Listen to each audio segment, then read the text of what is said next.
So in part one of our story, I told you a little bit about why we'd introduced Herbal Leys into the farming system here at Honeydale Farm. So for us, what's important is to build soil fertility, to capture carbon, to add organic matter into the soil that will enable us to grow cash crops without the need for artificial nitrogen fertiliser and without the need to use huge amounts of pesticide. So what's important for us is to do that quickly and to do it commercially. So we bring a flying flock of sheep onto the farm, which we have for 10 months of the year, and these sheep are moved every 24 hours.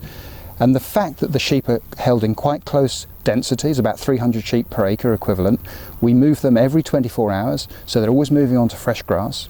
We have a lovely simple electric fence system. We have a water system that's mobile that we move around with the animals, and it works really well. It's actually quite labour easy, if you see my description.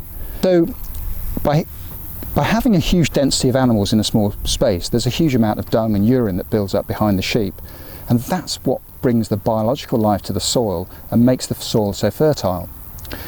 Coupled with that, we don't overgraze, so we have an area, as you can see here, with the sheep grazing across it, and these sheep are moved on 24 hours later, but they don't graze the whole thing. We leave behind about 30 to 40% of the material in this space, and that's added carbon going back onto the top of the soil. It's also leaf area which is able to photosynthesize and to grow more plants for us in about 50 days time when these sheep come back to the same patch.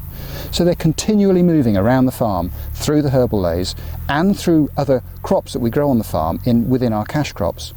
So with our cash crops that we're growing, wheat for example, we undersow it with clovers. So when the wheat's combined, we then put the sheep onto those clovers. And of course, throughout the year, there are different peaks and troughs of forage production on this farm, which is exactly what we want. We don't want everything to be ready at the same time. We want to spread it across the whole farming system so that we can get growth from February right through to November, December time. A couple of months in the winter where permanent grass is necessary, those sheep here go on to that.